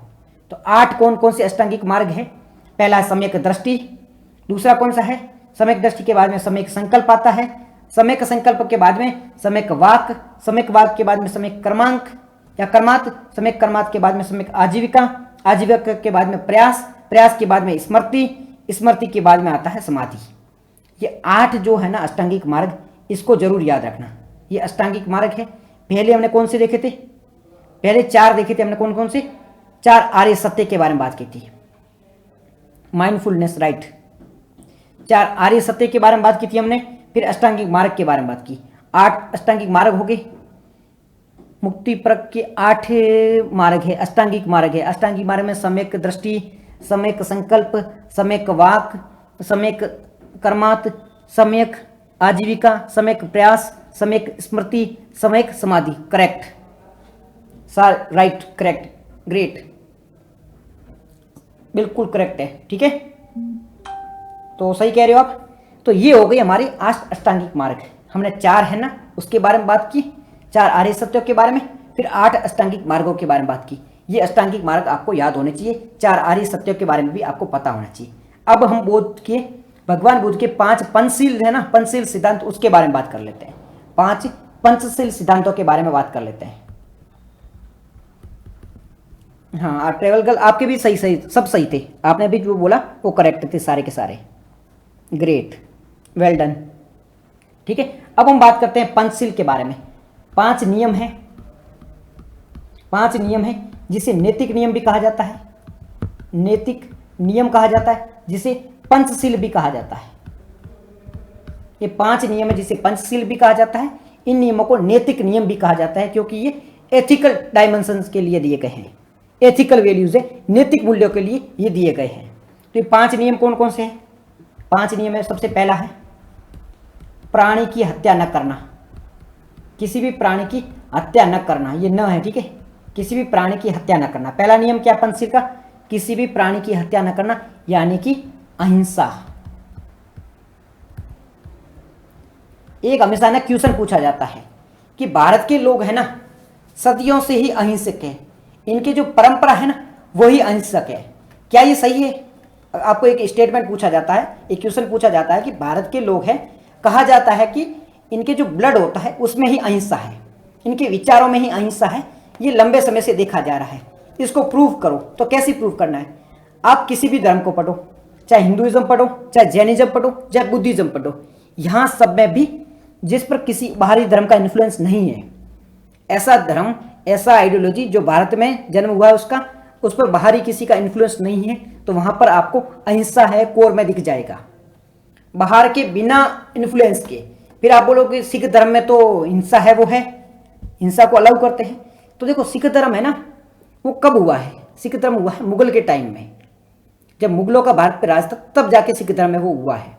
तो उस दौरान जो एनवायरमेंट ऐसा था, उस दौरान इन्फ्लुएंस ऐसा था, उसी के कारण है वो जो हिंसा है उसको बढ़ावा मिला है। नहीं तो भारत की जो सोच है ना वो वास्तविक में अहिंसक है, भारत की सोच में ही अहिंसा है। हम किसी को मारना पसंद नहीं करते, शांति प्रिय होते हैं। तो ये यहाँ पे आप साबित कर सकते हैं। चाहे बुद्धिज्म के बारे में बात करो, वो भी अहिंसा के बारे में बात करता है। जैनिज्म तो एक्सट्रीम अहिंसा के बारे में बात करता है। जैन धर्म में तो हिंसा तो छोड़ो, कीड़े मकोड़े को कोई भी मारता है ना तो भी वो अहिंसा मानी जाती है। सत्य, अहिंसा, ब्रह्मचर्य। हाँ, चोरी नहीं करना, व्यभिचार करना, झूठ नहीं बोलना, नशा नहीं करना, ये हर धर्म में देखने को मिलता है। तो बुद्ध धर्म के भी 5 नैतिक नियम है, उसमें भी यही है। अहिंसा मतलब आप हिंसा मत करो, चोरी मत करो, ये भी चीज़ है। फिर यौनाचार मतलब व्यभिचार से दूर रहो। ठीक है, ये जो व्यभिचार, जैसे आप बाल ब्रह्मचर्य बोल रहे हो, वही व्यभिचार से दूर रहो। झूठ मत बोलो, नशा मत करो, यही 5 नैतिक सत्य है। तो बुद्ध धर्म के 5 नैतिक सत्य कौन से हैं? जिसे हम पंचशील कहते हैं। बुद्ध धर्म की 5 नैतिक सत्य जिसे हम पंचशील कहते हैं, तो कौन कौन से हैं? झूठ मत बोलो, हिंसा मत करो यानी कि अहिंसा, चोरी मत करो, व्यभिचार मत करो और नशा मत करो। ये 5 नैतिक नियम है जो कि बुद्ध धर्म के द्वारा प्रमोट किए जाते हैं। अब बुद्ध धर्म है वो कौन कौन अपना सकता है, कौन कौन व्यक्ति है वो बुद्ध धर्म को अपना सकता था, इसके लिए क्या नियम बनाए गए थे? तो कोई भी व्यक्ति है वो बुद्ध धर्म को अपना सकता है। इसके लिए वैसे तो कोई नियम नहीं बनाए गए थे, ठीक है, कि भाई वो किसी एक खास वर्ग से होना चाहिए, ठीक है, ऐसा कोई वैसे नियम नहीं बनाए गए थे। कोई भी व्यक्ति है वो बुद्ध धर्म को अपना सकता था। काफ़ी शांत धर्म था, ठीक है, काफ़ी शांत धर्म है। साथ ही साथ में इनकी जो फॉलो करने का जो तरीके है ना वो काफ़ी ईजी है। जैसे हम जैनिज्म के बारे में बात करेंगे, जैन धर्म को हर कोई है ना फॉलो नहीं कर पाता है, क्योंकि जैन धर्म के जो नियम है ना वो काफ़ी ज़्यादा टफ है। काफ़ी मजबूत नियम है, उनको आप है ना समझ ही नहीं पाओगे और फॉलो भी नहीं कर पाओगे। आपको 6 बजे से पहले खाना खाना है, व्रत होता है उस दिन कुछ भी नहीं खा सकते हो, और दीक्षा लेते टाइम बहुत एक्सट्रीम चीज़ों को अपनाना पड़ता है, ठंडी के दिनों में भी। तो ये सारी चीज़ें हैं ना हम फॉलो नहीं कर पाते हैं। जो जैन धर्म के नियम है उनको फॉलो करना इतना ईजी नहीं होता है। इसी वजह से जैन धर्म थोड़ा एक्सट्रीमिज्म की ओर रहता है, तो बुद्ध धर्म थोड़ा ईजी रहता है, तो बौद्धिज्म को ज़्यादा लोग हैं वो फॉलो करते हैं। इसी वजह से बुद्ध धर्म है वो प्रचार भी ज़्यादा हुआ था। आगे हम बात करेंगे मेंस के लिए कि भाई बुद्ध धर्म का प्रचार ज़्यादा हुआ, जैन धर्म का प्रचार क्यों नहीं हुआ, क्या कारण है, तब इन कारणों पर भी चर्चा करेंगे। ठीक है जी। अब बुद्ध धर्म को कौन कौन अपना सकता है इसके बारे में बात कर लेते हैं। नेक्स्ट पॉइंट हमारा, बौद्ध धर्म को कौन कौन अपना सकता है। कौन कौन अपना सकता है? सबसे पहले बौद्ध धर्म को किसी भी जात, किसी भी लिंग, किसी भी धर्म, किसी भी वर्ग के व्यक्ति है वो अपना सकते हैं। स्त्री पुरुष है दोनों अपना सकते हैं, मेल फीमेल दोनों अलाउ है। गृहस्थ यानी कि घर में रहने वाले लोग हैं, जो संसार में रहने वाले लोग हैं, जो मोहमाया से दूर नहीं, वो भी अपना सकते हैं। भिक्षु यानी कि सन्यासी है वो भी अपना सकते हैं। ब्राह्मण, क्षत्रिय, वैश्य, शूद्र, इनमें से कोई भी है वो सारे है वो बुद्ध धर्म को अपना सकते हैं। चाहे आप ब्राह्मण हो, चाहे क्षत्रिय है, चाहे वैश्य हो, चाहे शूद्र हो, किसी भी कम्युनिटी से बिलोंग क्यों नहीं करते हो, आप सभी के सभी बौद्ध धर्म को है वो अपना सकते हो। ऐसी कोई रोक टोक नहीं है बौद्ध धर्म पर। बौद्ध धर्म काफ़ी फ्लेक्सिबल है, काफ़ी ऐसा है कि आप कोई भी इसे अपना सकते हो। ठीक है। उसके बाद में नेक्स्ट है दलित पिछड़े वर्ग, ये भी बड़ा योगदान है, इन्होंने भी बड़ी मात्रा में बौद्ध धर्म को अपनाया है, क्योंकि फ्लेक्सिबल धर्म है, काफ़ी रेस्पेक्टेबल है, जाति व्यवस्था है नहीं, वर्ण व्यवस्था नहीं है, इसलिए काफ़ी लोगों ने इसे अपनाया है। विदेश में रहने वाले लोग भी अपना चुके हैं, जैसे जापान है, चाइना है, थाईलैंड है, श्रीलंका है, यहाँ पर भी बौद्ध धर्म का वर्चस्व हमें देखने को मिलता है। अब हम बात करेंगे बौद्ध धर्म को ग्रहण कैसे किया जा सकता है। नेक्स्ट पॉइंट हमारा, बौद्ध धर्म को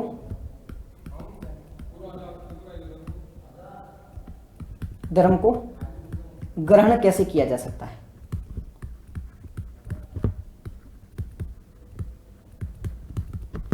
क्या चीजें कैसे कैसे ग्रहण किया जा सकता है, इसके लिए क्या रूल है।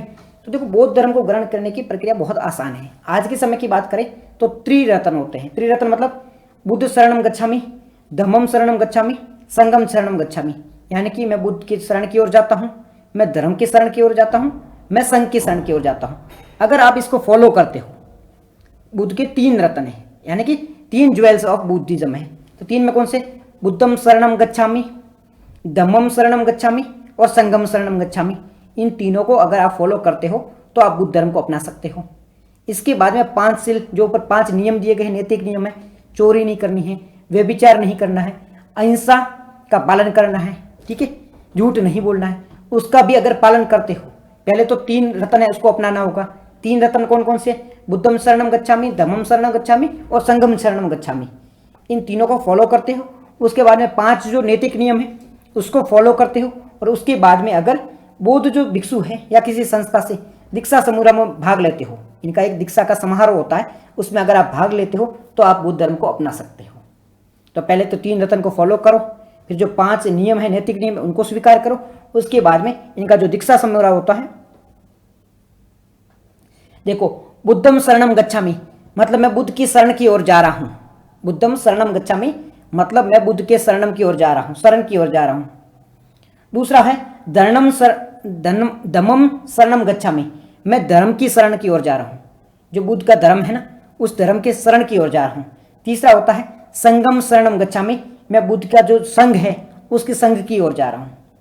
शरणम गच्छामि का मतलब जा रहा हूं, बुद्ध का मतलब बुद्ध की ओर जा रहा हूं, धर्म मतलब धर्म की ओर जा रहा हूं, और संघ का मतलब होता है मैं संघ की ओर जा रहा हूं।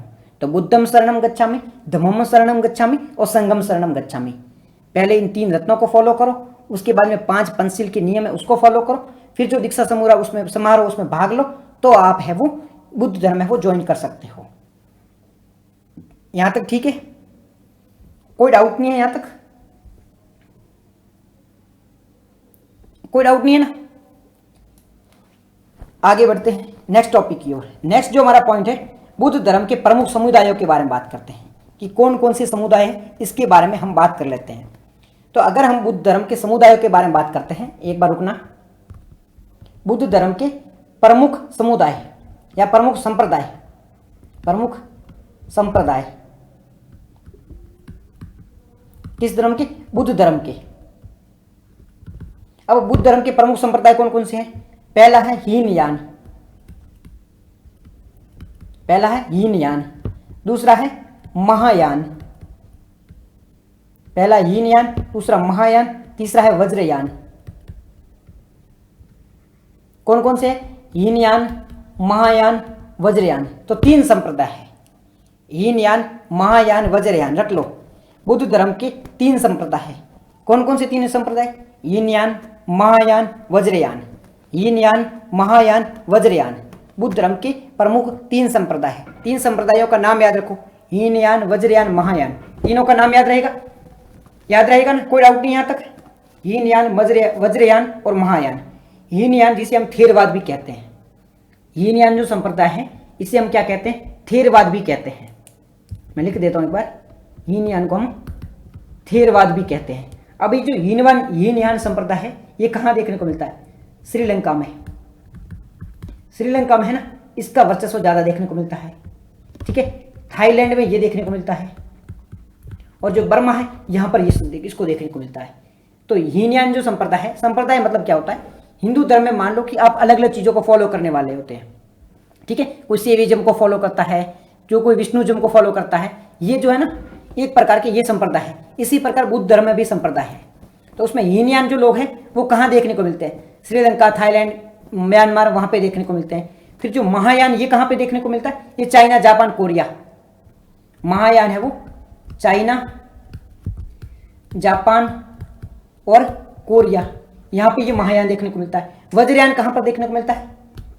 तिब्बत और भूटान, तिब्बत और भूटान में ये वज्रयान देखने को मिलता है। भारत में कौन सा देखने को मिलता है? भारत में देखो, वैसे तो बुद्ध धर्म के लोग बहुत कम बचे हैं, बुद्ध धर्म के लोग बहुत कम बचे हैं, लेकिन ये तीनों के लोग देखने को मिल जाते हैं। यहाँ पे हीनयान भी है, महायान भी है और वज्रयान भी है। मेंस में एक क्वेश्चन बनता है ना कि भारत में ही जन्म हुआ था बुद्धिज्म का, और आज के टाइम में भारत में बुद्ध जन्म का मतलब बुद्ध धर्म का कोई अवशेष नहीं है, बहुत कम संख्या में बच्चे हैं। क्या कारण है इसका? तो जब इसको डिस्कस करेंगे तब हम देखेंगे भारत में कम क्यों हुए, अचानक है, मतलब ऐसा क्यों हुआ कि एक टाइम में बुद्ध धर्म का इतना बड़ा वर्चस्व था। सम्राट अशोक है वो भी बुद्ध धर्म को फॉलो करते थे, तो अचानक ऐसा कैसे हो गया कि बुद्ध धर्म धीरे धीरे धीरे समाप्त हो गया? इसका क्या कारण है? जब कारण को डिस्कस करेंगे तब उसके बारे में हम बात जरूर करेंगे। ठीक है, यहाँ तक चीज़ें क्लियर है। अब थोड़ा त्रिरत्न है, उनको भी थोड़ा डिटेल में पढ़ लेते हैं। फिर जो ये बुद्ध धर्म कैसे बना था उसके बारे में भी थोड़ा डिटेल में बात कर लेते हैं, और इनके संप्रदाय है उसके बारे में भी थोड़ा डिटेल में हम बात कर लेते हैं। तो सबसे पहले बात कर लेते हैं बुद्ध धर्म के 3 जो रत्न है ना उसके बारे में बात कर लेते हैं। बुद्ध धर्म की 3 रत्न, बुद्ध धर्म के 3 रत्न, ये बुद्ध धर्म के 3 रत्नों के बारे में बात कर लेते हैं। बुद्धिज्म, इसे 3 जेवल्स ऑफ बुद्धिज्म कहा जाता है, इसे 3 जेवल्स ऑफ बुद्धिज्म कहा जाता है। तो बुद्ध धर्म के 3 रत्न हैं। अगर किसी व्यक्ति को बुद्ध की शरण की ओर जाना होता है या बुद्ध का अनुयायी बनना पड़ता है तो वो 3 इनको फॉलो करता है, जिसमें बुद्ध, धम्म और संघ की बात की जाती है। अगर किसी व्यक्ति को बुद्धिज्म की ओर जाना है यानी कि बौद्ध धर्म को अपनाना होता है तो बुद्ध के 3 जगह है, मतलब 3 चीज़ें हैं जिसे त्रिरत्न कहा जाता है। त्रिरत्न, हीनयान, महायान, वज्रयान, बुद्ध धर्म की 3 संप्रदाय। Correct, right, okay. तो अब बुद्धिज्म के 3 है, क्या है? बुद्धिज्म के 3 रत्न है जिसे त्रिरत्न कहा जाता है। तो त्रिरत्न में कौन कौन से हैं? त्रिरत्न में पहले आता है बुद्ध, दूसरे हाथ में आता है धम्म जिसे हम धर्म भी कहते हैं, तीसरे में आता है संघ, बुद्ध धर्म संघ। अब किसी भी व्यक्ति को अगर बुद्ध धर्म ग्रहण करना है तो उसे क्या करना होगा? बुद्धम शरणम गच्छामि, धम्मम शरणम गच्छामि और संघम शरणम गच्छामि, इसको फॉलो करना होगा। बुद्ध, धर्म और संघ तीनों को फॉलो करना होगा। बुद्ध का मतलब होता है ज्ञान की प्राप्ति, बुद्ध का मतलब होता है ज्ञान की प्राप्ति। आपके पास में ज्ञान की प्राप्ति है मतलब आप बुद्ध हो। धर्म का मतलब होता है उपदेश देने वाला, धर्म का मतलब होता है उपदेश देना। ठीक है, आप समझा रहे हो, किसी को उपदेश दे रहे हो, सत्य के मार्ग पे जाने के लिए प्रोत्साहित कर रहे हो कि भाई सत्य के मार्ग पर चल, झूठ के मार्ग ज़्यादातर तक नहीं चलते हैं। झूठ के मार्ग वाले, झूठ का जो मार्ग होता है वो दिखने में बहुत सुंदर होता है, एक हाईवे रोड बना हुआ है, पर जहाँ पर ये एंड होगा ना वहाँ पर गड्ढा होगा। तो ये झूठ का मार्ग है, आगे बहुत कांटों भरा हुआ है, और सत्य का मार्ग गड्ढे वाला है, लेकिन ये कंटिन्यू कंटिन्यू कंटिन्यू चलता आएगा, आगे जाके हाईवे आ जाएगा। तो ये बुद्धिज्म में बात की जाती है कि आप है ना सत्य के मार्ग पर चलो, झूठ के मार्ग पे मत चलो। ये धर्म के अंतर्गत बात की जाती है। फिर बात करें संघ के में, संघ में क्या चीज़ें समझाई जाती है? तो संघ में जो समुदाय होते हैं, जो भिक्षु होते हैं, वो भिक्षु किस प्रकार से रहेंगे, किस प्रकार से धर्म का पालन करेंगे, किस प्रकार से इसका प्रचार करेंगे, किस प्रकार के नियम होंगे, ये सारी बात की जाती है संघ में। तो क्या है? बुद्ध यानी कि ज्ञान प्राप्त व्यक्ति, धम्म मतलब उपदेश देने वाला व्यक्ति, संघ मतलब क्या होता है? भिक्षुओं का लालन पालन, भिक्षु किस प्रकार से रहेंगे, उनका विचार क्या है, इसके बारे में बात की जाती है, वो संघ के अंतर्गत की जाती है। तो बुद्ध धम्म संघ तीनों चीजें समझ में आ गई। ठीक है, अब हम बात करते हैं बुद्ध है वो भिक्षु कैसे बने थे, कुछ उनके विचार है उसके बारे में बात कर लेते हैं। तो सबसे पहले बौद्ध धर्म में किसी व्यक्ति को भिक्षु बनना है ना, तो क्या करना होगा? बौद्ध धर्म के संघ में प्रवेश करना होगा। बौद्ध धर्म के एक संघ होता है, संघ में प्रवेश करना होगा, और उसके लिए दीक्षा लेनी होगी। इसके लिए क्या करना पड़ेगा? दीक्षा लेनी पड़ेगी। दीक्षा में मतलब इस प्रकार के वस्त्र है वो धारण करने पड़ेंगे जो आपकी दीक्षा को प्रमोट करते हैं कि ये व्यक्ति है वो दीक्षा धारण कर चुका है, तो इस प्रकार के आपको वस्त्र है वो धारण करने होंगे। जैन धर्म में जो दीक्षा धारण करनी होती है ना, वो काफ़ी कठिन होती है। आपके बाल पूरे काटे जाते हैं हाथों से करके, ये जो आपके सिर के बाल है ना, उंगलियों से करके ऐसे उखाड़े जाते हैं जैन धर्म में। और बुद्धिज्म में ऐसा नहीं होता है। बुद्धिज्म में आप सामान्य वस्त्र धारण करो सफ़ेद कलर के, और दीक्षा प्राप्त करके आप बुद्ध धर्म की ओर जा सकते हो। तो आप पहले दीक्षा प्राप्त करो, फिर बुद्ध धर्म का जो संघ होता है संघ में जाओ। संघ में जाने के बाद में आप अनागरिक बनते हो, यानी कि श्रमण बनते हो। पहले क्या करते हो? आपको संघ में जाना है। संघ में जाने के लिए आपको क्या करना पड़ता है? दीक्षा प्राप्त करनी है। वेरी गुड आफ्टरनून पूजा जी। संघ में जाने के लिए आपको दीक्षा प्राप्त करनी है।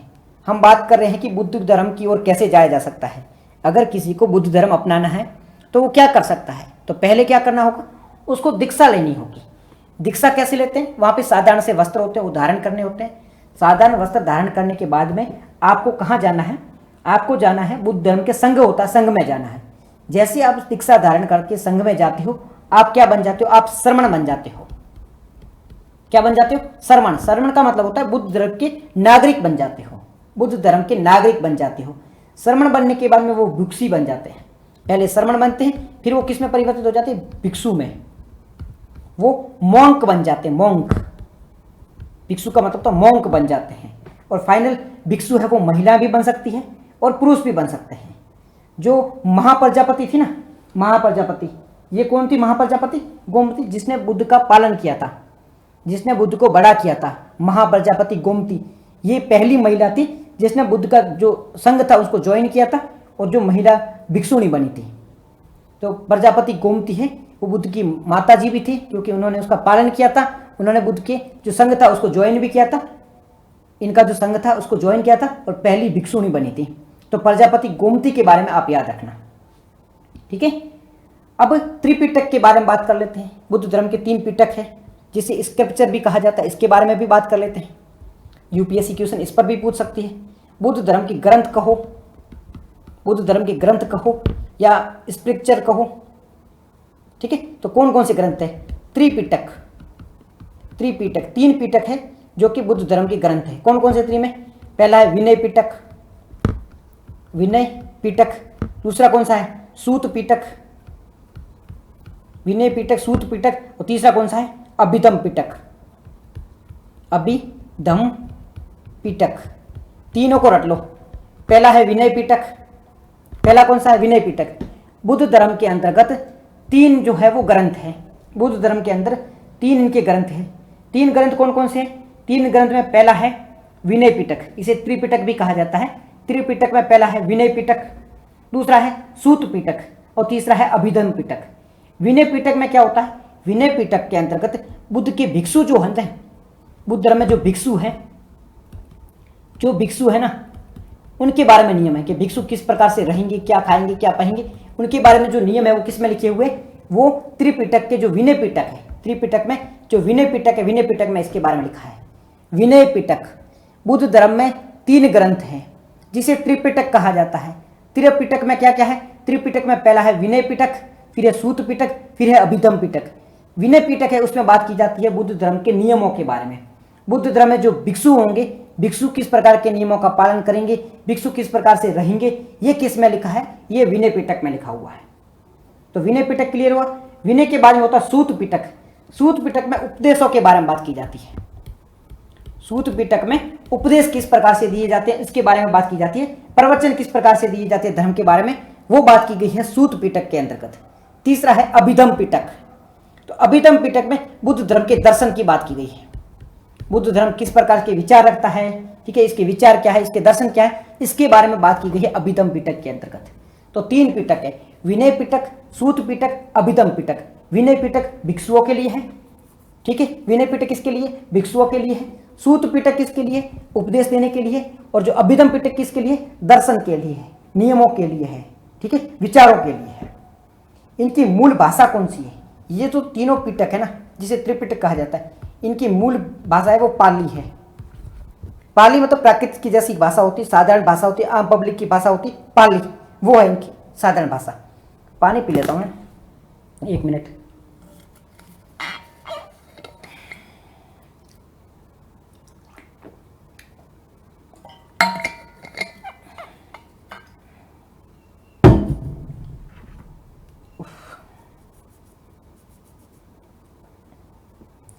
बुद्ध धर्म में बुद्धिज्म में 3 पिटक है। 3 पिटक का मतलब होता है त्रिपिटक, जो बौद्ध धर्म के ग्रंथ हैं। उसमें कौन कौन से, विनय पिटक जो कि बौद्ध के भिक्षु होते हैं, भिक्षुओं के बारे में बात करता है। दूसरा है सूत पिटक जो कि उपदेशों के बारे में बात करता है, प्रवचन के बारे में बात करता है। तीसरा है अभिधम पिटक जो कि दर्शन के बारे में बात करता है, विचारों के बारे में बात करता है। तीनों पिटक को याद रखना, त्रिपिटक है इसको याद रखना, ठीक है। ये काफ़ी सारी चीज़ें हो जाएगी, अष्टांगिक मार्ग है, ठीक है, मध्यम मार्ग है, ये सारी चीज़ें इनको याद रखना कन्फ्यूजन क्रिएट कर जाएगा, तो इसलिए इनको थोड़ा याद रखने की कोशिश करना। ये सारी चीज़ें ना कन्फ्यूज मत हो जाना, ठीक है। त्रिपिटक अलग है। इससे पहले हमने क्या बात करी थी, त्रिरत्नों के बारे में बात की थी।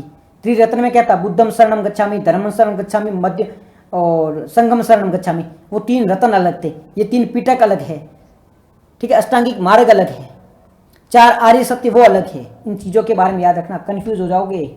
अभी आसान लग रहा होगा, रियल एग्जाम में कन्फ्यूज हो जाओगे, इसलिए इन सबको अलग रखने की कोशिश करना। अब हम बात कर लेते हैं कुछ बौद्ध धर्म की काउंसिल्स बनी थी, उसके बारे में बात कर लेते हैं। देखो ये टॉपिक बहुत बड़ा है ना, तो इसके कुछ ऐसे बोर मत हो जाना। अगर बोर हो रहे तो बता दो, टॉपिक बहुत बड़ा है, ये बहुत रटने वाली चीज़ें हैं इसमें। एक बार तो चीज़ें समझ आ रही है कि टॉपिक बहुत बड़ा है, ये बहुत बड़ा टॉपिक है, क्वेश्चन भी बहुत आते हैं इसमें से, ठीक है। कोई डाउट नहीं है ना, कोई दिक्कत नहीं है। ओके, बात करते हैं बौद्ध धर्म की काउंसिल्स के बारे में। बौद्ध धर्म के परिषद या काउंसिल के बारे में बात करते हैं।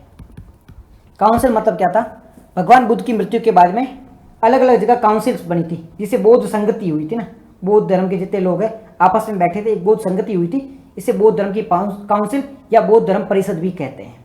तो कहाँ कहाँ आयोजित हुई थी, थोड़ा इसके बारे में बात कर लेते हैं। तो सबसे पहले बात करते हैं कहाँ पर, राजगृह में हुई थी पहली जो बौद्ध काउंसिल हुई थी। ऐसे क्वेश्चन आते हैं डायरेक्टली, पहली बौद्ध काउंसिल कहाँ पर हुई थी, ये क्वेश्चन ध्यान से सुनना, इन सबको है ना ध्यान से सुनना, इनसे डायरेक्ट क्वेश्चन आते हैं डायरेक्ट। पहली बौद्ध काउंसिल कहाँ पर हुई थी, पहली बौद्ध काउंसिल हुई थी राजगृह में। राजगृह में पहली बौद्ध काउंसिल कहाँ हुई थी, राजगृह में हुई थी। कब हुई थी, 483 ईस्वी में, 483 ईसा पूर्व में तब हुई थी, 483 ईसा पूर्व, 483 ईसा पूर्व में पहली काउंसिल हुई थी। राजा कौन था इस टाइम में, अजात शत्रु इस टाइम में राजा था। ये भी याद रखना जी, ये भी याद रखना। क्या बातें की गई थी, बातें इसमें की गई थी बुद्ध की शिक्षाओं के एकत्रित करना, बुद्ध की जितनी शिक्षा है उनको एकत्रित करना, बुद्ध की शिक्षाओं को एकत्रित करना, बुद्ध की जो शिक्षा है, जो इनके नियम थे, जो कानून थे, उनको एकत्रित करना, ये थी पहली। तो बौद्ध धर्म की पहली काउंसिल कहाँ पर हुई थी, बौद्ध धर्म फर्स्ट काउंसिल कहाँ पर हुई थी, ये हुई थी राजगृह में। ये कब हुई थी, 483 ईसा पूर्व हुई थी, राइट। फिर ये राजा कौन था, अजात शत्रु था। किसके बारे में बात की गई थी, बात की गई थी बौद्ध धर्म की जो शिक्षा है उनको एकत्रित करना है, ठीक है जी। दूसरी के बारे में बात करते हैं।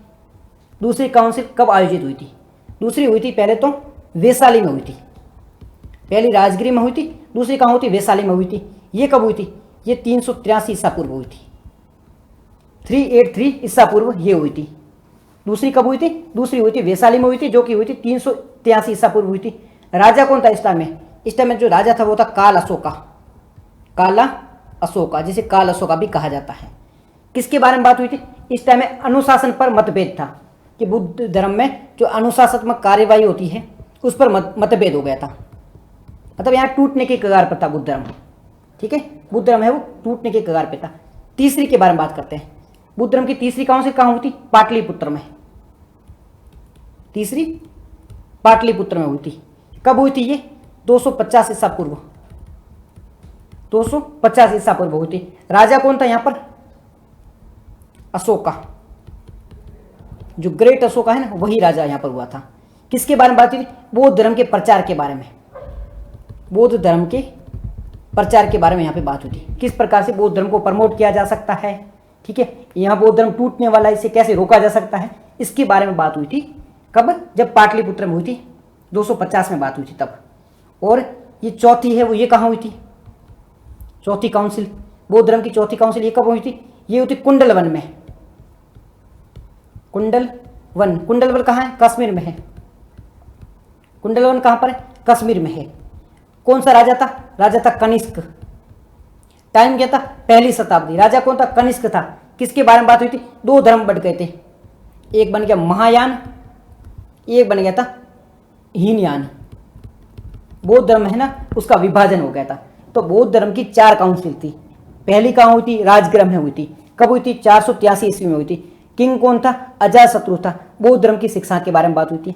दूसरी है वैशाली में हुई थी। कब हुई थी? 383 ईसा पूर्व हुई थी। राजा कौन था? काल अशोका था।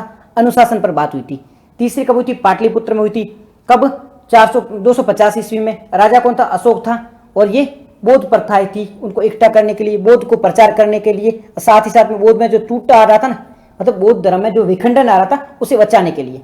तो देखो अशोक है ना, काफी स्ट्रॉन्ग राजा हुआ करता था। अशोक है वो राजा काफी मजबूत था, तो उसके कहने पे तो लोग मान गए। पर जैसे अशोका की मृत्यु हुई उसके बाद में धीरे धीरे बौद्ध धर्म है वो कमजोर होता गया। ठीक है, लास्ट जो हुई थी वो कहाँ हुई थी? कुंडलवन में हुई थी, जो कि कश्मीर में है कुंडलवन। पहली शताब्दी में हुई थी। कनिष्क यहाँ पर राजा था। महायान और हीनयान में बौद्ध धर्म में फाइनली टूट गया। तो ये कुछ काउंसिल थी, इसके बारे में आपको आइडिया होना चाहिए। ये काउंसिल है, ये आपको याद होनी चाहिए। ठीक है, ये आपको याद होनी चाहिए, इसमें कोई डाउट नहीं होना चाहिए। कोई दिक्कत यहाँ पे? किसी को कोई डाउट? बौद्ध धर्म की काउंसिल याद रहेगी? बौद्ध धर्म की चारों काउंसिल कब कब हुई थी सबको याद रहेगी? कोई डाउट नहीं है? चारों परिषद के बारे में याद रहेगी? ओके, आगे बढ़ते हैं। नेक्स्ट बात करते हैं बौद्ध धर्म में पूजा की विधि क्या है, उसके बारे में बात करते हैं।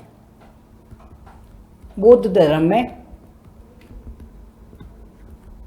पूजा की विधि क्या है? इतना तो है ना, मुझे मेरे बारे में नहीं पता है। यूपीएससी वालों को जितना बुद्धिज्म और जैनिज्म के बारे में आइडिया होता है ना, इतना लिटरली वो खुद के बारे में पता नहीं होता उनको। अगर उसको खुद का कोई पूछ ले भाई तू कैसे पूजा करता है, उसको खुद को आइडिया नहीं होता है कि मैं पूजा करता हूं कि भाई नहीं करता हूं।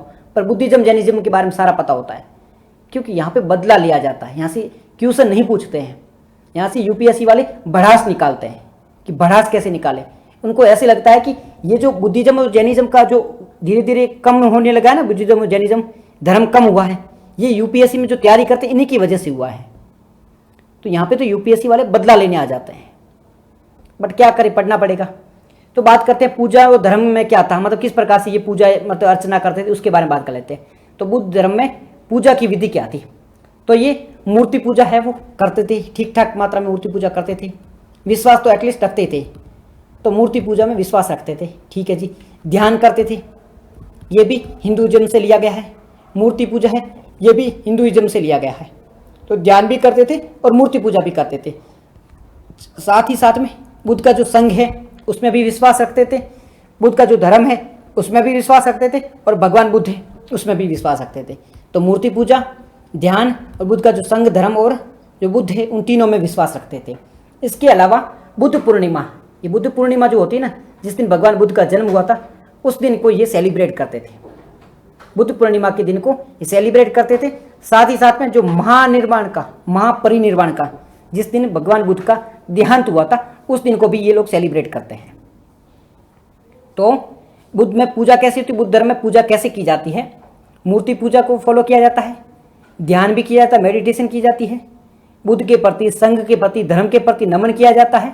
साथ ही साथ में बुद्ध पूर्णिमा के दिन, यानी कि वैशाख मास की जो पूर्णिमा होती है ना, उस दिन भगवान बुद्ध का जन्म हुआ था या ज्ञान प्राप्ति हुई थी, उसको सेलिब्रेट किया जाता है। ठीक है जी, याद रहेगा, कोई डाउट नहीं है? तो यहां पर अपन इस टॉपिक को एंड करते हैं। कल से थोड़ा, क्योंकि बहुत बड़ा टॉपिक है, अभी हम जैनिज्म के बारे में भी पढ़ेंगे, कंपैरिजन भी करेंगे, तो एक साथ सारा पढ़ लिया ना तो यहाँ पे पूरा पूरा गोल हो जाएगा, याद भी नहीं रहेगा आपको कि भाई बात पढ़ा क्या है। तो एक बार करते हैं, इसको थोड़ा एंड करते हैं, कल फिर है ना नेक्स्ट जो है आगे से पढ़ेंगे, क्योंकि एंड हो जाएगा, समझ में नहीं आएगा, सारी चीज़ें सारी मिक्स हो जाएगी। क्योंकि इसके बाद में हम बौद्ध धर्म के प्रचार के बारे में बात करेंगे, फिर कुछ प्रमुख शब्दावलियाँ उसके बारे में बात करेंगे, फिर दो बौद्ध धर्म है कौन कौन से टाइप के हैं उसके बारे में बात करेंगे, फिर बुद्धिज्म और जैनिज्म में अंतर क्या है उसके बारे में बात करेंगे, आधुनिक युग में बुद्धिज्म के बारे में किस किस के विचार क्या थे उसके बारे में बात करेंगे, क्वेश्चन यूपीएससी ने क्या क्या पूछे उसके बारे में बात करेंगे, फिर बुद्धिज्म, जैनिज्म और हिंदुइज्म में क्या अंतर है उसके बारे में बात करेंगे, फिर जैनिज्म के बारे में बात करेंगे, भगवान महावीर के बारे में बात करेंगे। तो इतना डिटेल में बात करेंगे ना तो सारी चीज़ आपके ना कन्फ्यूजन क्रिएट कर देगी, आपको सब मिक्स होने लग जाएगा। तो अभी इस टॉपिक को एंड करते हैं, कल नए मतलब इसका सेकंड पार्ट होगा, उसमें आगे का लेक्चर है वो हम कंप्लीट कर लेंगे, क्योंकि बड़ा टॉपिक है, कन्फ्यूजन क्रिएट करता है। एक बार घर जाके देखना, इसको फिर से देखना, एक बार इसको फिर से देखना, एक दो बार देखो, थोड़ा समझने की कोशिश करो क्या क्या चीज़ें हुई हैं, स्टोरी वाइज समझने की कोशिश करो, उसके बाद में फिर इसको देखते हैं ना। तो एंड करते हैं क्लास को, मिलते हैं फिर क्लास एक नई लेक्चर के साथ में। तब तक सभी आप अपना ध्यान रखो। Okay, bye.